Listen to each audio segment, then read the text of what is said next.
My name is Sabi. I have traveled the world, near and far, in search of exciting foods.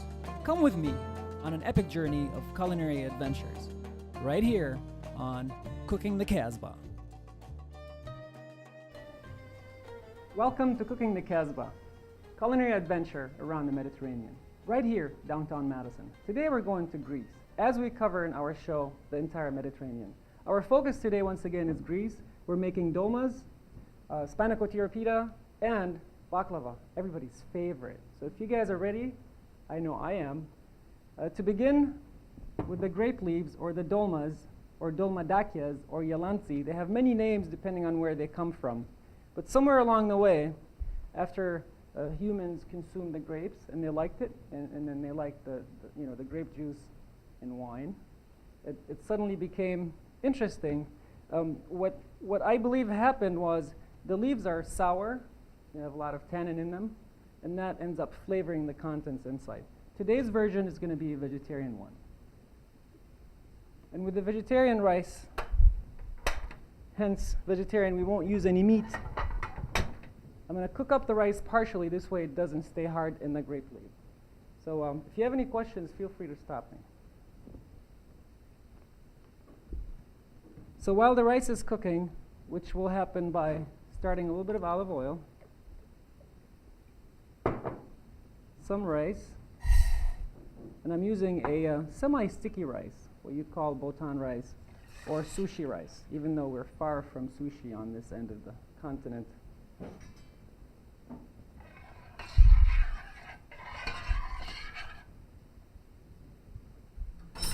I mix a little bit of salt, tomato paste, or tomato juice, or you can use the crushed tomatoes as I'm using here today.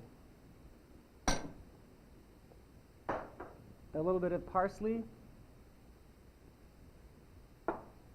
some tomatoes, fresh, and some mint leaves. What you want to do with the mint leaves is, just so you don't get a tough leaf to deal with, I'm just going to quickly chop them. So with that, we started the grape leaves, this part right here. Not done yet. So partially cooking the rice, as I mentioned, helps in adding the speed element to this. As this heats up, I mix all the ingredients, a little bit of black pepper, and for recipes, www.thecasbahrestaurant.com.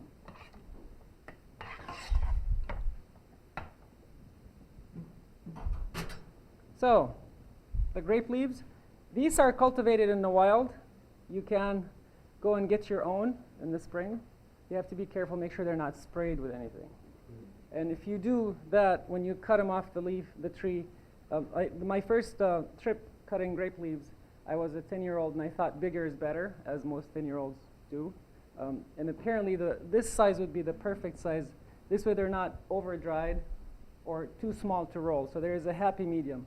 Luckily, somewhere in California, they picked the stuff and put it in jars to make it easy for me and you at home to do this. And this involves the blanching of that and just putting it in containers. So I took a whole roll from this, and notice how they have them nicely tucked, lined up.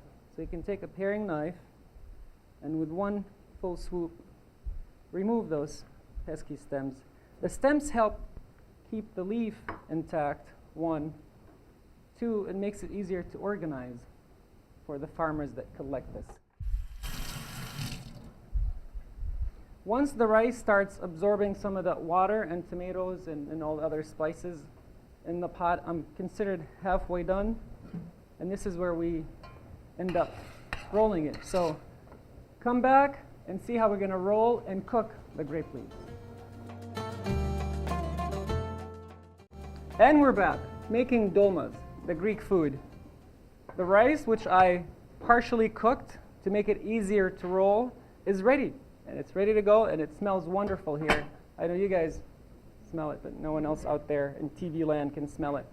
But now that I'm showing you how to do it, you're going to make this at home, right? And then you get to smell it yourself.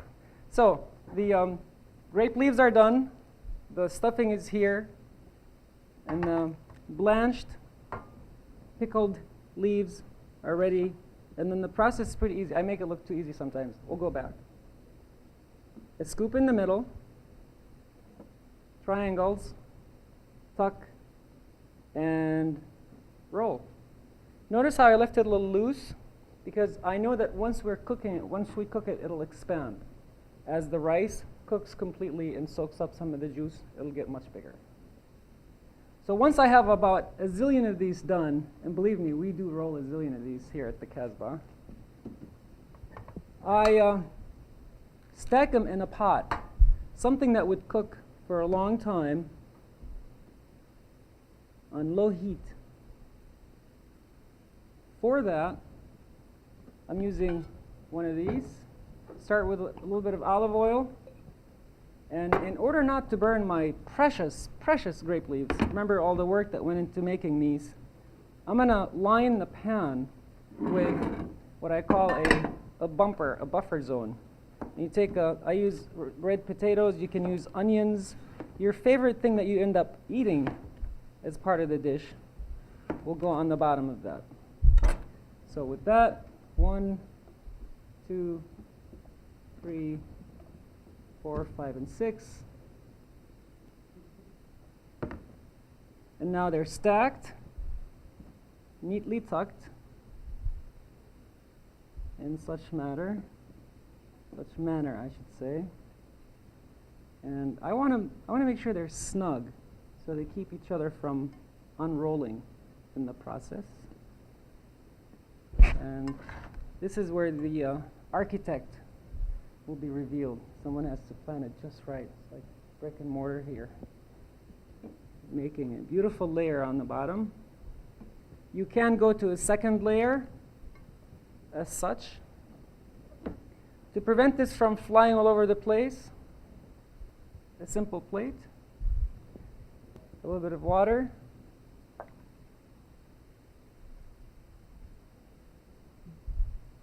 a few garlics, a little bit of salt, and this is covered and cooked on low heat. Remember, this is critical. You could easily burn these little guys. So low heat is best. And we'll let this cook for about half an hour. Meanwhile, the spanakotira pita, the word spanako is spinach. Pita is something rolled in phyllo dough, or something rolled in some kind of a dough. And tiro is the cheese, so if it has cheese in it, you'll hear the tiro in the middle. Otherwise, most of you must have heard spanako pita, not tiro pita. But today we're making it with cheese. And if you give me a second, I'll show you what we're going to do. Big bowl, because I'm special. Spinach. I chopped some of this, but I'm using baby spinach to begin with, which is a little easier and softer. I have dill, walnuts, onions, parsley, and feta cheese. This is Greek-style feta cheese. There are many, many kinds of feta cheese out on the market. When you go to the store or the deli to try some, feel free to sample. When you find one that you like, stick with it. The French, the Greek, the Bulgarian, many kinds. Some even in Wisconsin right here. And hard to believe that Wisconsin produces feta cheese, we being so far in the Midwest. A little bit of salt, black pepper, what else? Now, an egg is an optional thing. This is lemon juice, by the way. The lemon juice helps break down the spinach so it's nice and easy to digest. This is an optional thing. Some people like it, some don't. I do, and I'm going to make you eat some of it. So with that, we'll make a mess. Just like this. Turn it in, mix it up. As long as it becomes homogenized here. You know, the director's saying speed it up, but I'm going to take my time. Is that camera on? Okay, now, this could be a salad minus the egg. Leave the egg out. This could be a salad that can go on a side dish of some sort. But for today, we're going to turn it into spanakotiro pita. And thank God for the sink here. Otherwise, I'd have food up to my elbows. Phyllo dough is a popular Mediterranean dough that's used in a lot of things, sweet and savory. And it is easily obtained right now. You could go to any store down the street. A local supermarket will have it. Today I'm using this particular brand. Since they haven't paid us yet, or we haven't even talked about them about product endorsements, I'm not telling you what kind of phyllo this is, but we're going to use it anyway. There are a lot of different ways of wrapping this stuff. There are a lot of different ways of wrapping phyllo. But the main thing to remember is if I'm reusing it, I'm going to save the sleeve and the box so I can store it back in there. But today we're going to make baklava even, so we're going to use all of it. So I take a few sheets. We'll do the math. We'll do about 20, 12, 14, 15, 16 pieces. And I'll take 1, 2, 3, 4. And that'll make us a lot more. While I'm working here, to preserve this, I have a damp cloth that will cover this. And this will ensure that the super thin, this stuff is really thin. Hello. You like that? I'll do it next time here on this side. How are we doing on time? Is that going to be my question from now on? So I make little strips, roughly about 4 per sheet. And this is what they call a flag fold, a triangular fold, any which way you want to call it. It's a nice way to wrap our spinach stuffing in it. 1, 2, 3. I'm just using one sheet, right? Do you notice that? And I'll show that in slow-mo in about a second here. But first, I want to add this to our already pre-established bunch. My butter brush and the butter go here, hand in hand. I buttered the bottom of this pan to prevent them from sticking, and in that manner, we fill this up. You want to try this? Anybody want to try this? We're going to go wrap this up. When we come back, we're going to start eating it.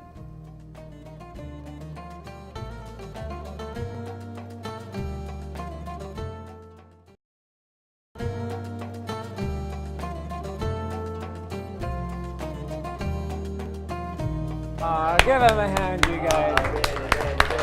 Fantastic, fantastic. We have a new graduate of the Casbah Institute of Higher Culinary Learning. Welcome back.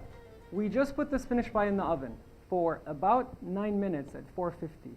Since it's a little thinner, we're going to go on the cautious side and be at 9. To complement our Greek Odyssey dinner today, I'm making baklava. As I mentioned earlier, it is a classic Greek dish. You can use your favorite nut in here. I'm using walnuts. You guys all seen walnuts, right? Could be pecans. I like to buy my nuts whole and then grind them myself because I feel this ensures freshness. I don't know what's the giggling here on this side about it. But when you buy whole nuts or halves, they're usually packaged a little nicer and it is a better piece of the meat. This is the pan that I'd like to, based on the size of the group today, this will be my pan for the baklava. It could be 10 times as big. If you have a lot of office workers and friends and you want to impress them, you can make a big tray. And I tell you, nothing says love them like a slice of baklava. Especially, has that been used before? So walnuts. Back to the subject here, please. My crushed walnuts, cinnamon, a teaspoon, a couple of tablespoons of powdered sugar will ensure that everything gets stuck together. Orange blossom water. This could be rose water. I like orange blossom in my baklava. You'd see many recipes out there with some kind of a fragrant or perfume of some sort. Orange blossom is used sparingly. I want to pass this around for you guys to smell it and see what you think of the product. Once I have the ingredients that go in the stuffing, I will find a spoon, or with my finger, I'm simply stirring everything together so it becomes, it coats the walnuts as such. Once that's done, I'm ready to work. And remember that phyllo dough that we used earlier for the spanakottirapita, and the remnants that I saved, or the rest of the package that I saved under that piece of cloth, my friend for the day. I'm going to break it out.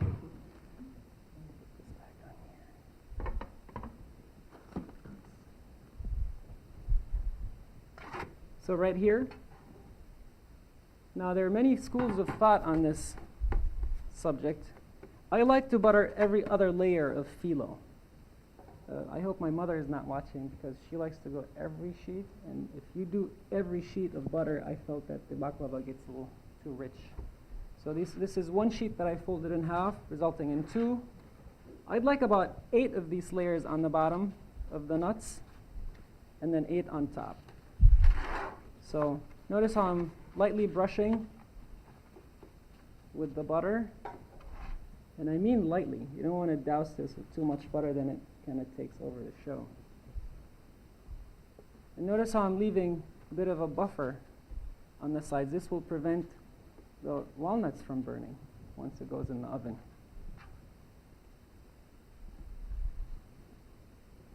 This is where the magic of speed forward works really well.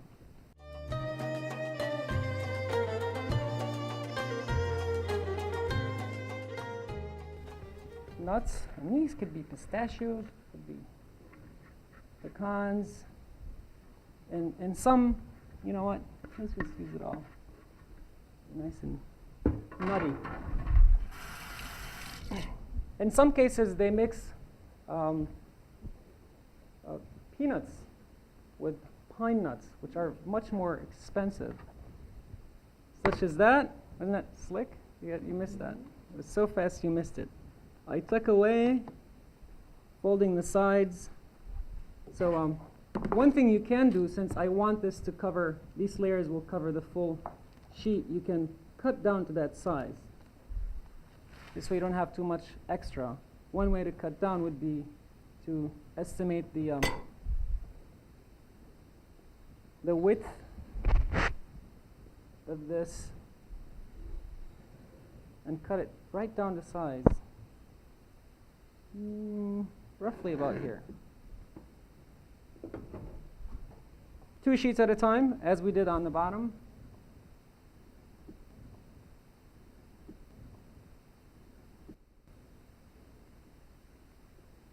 Two more sheets.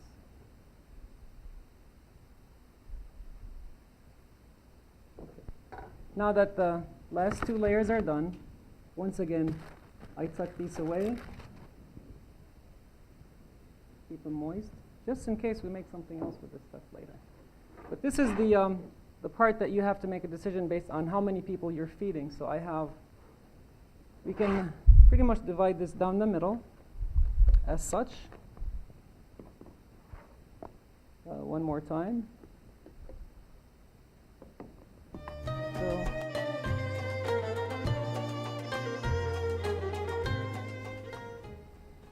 this bakes for about 10 minutes at 450. When we come back, I'm going to make a sauce to tie this dinner together and finally get to eat it.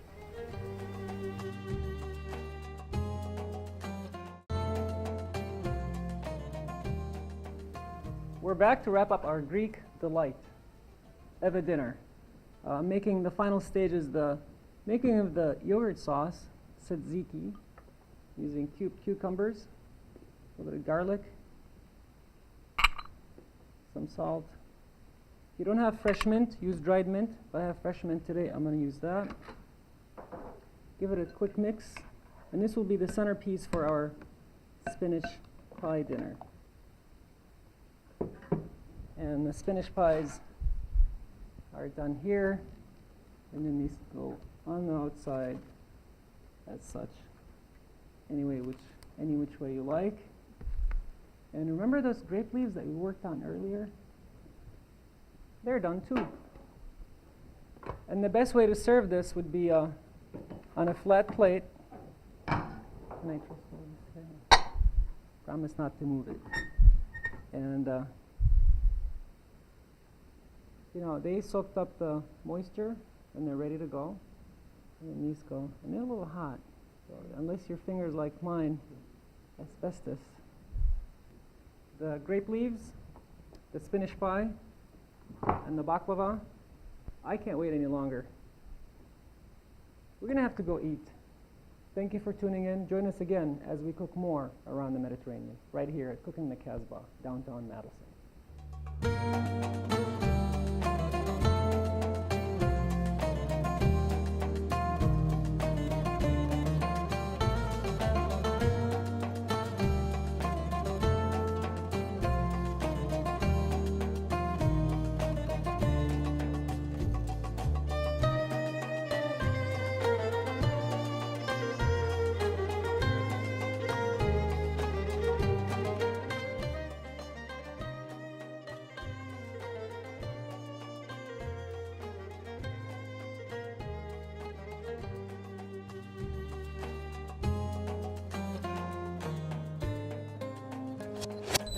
We go bye-bye now. Squeaky Waggle.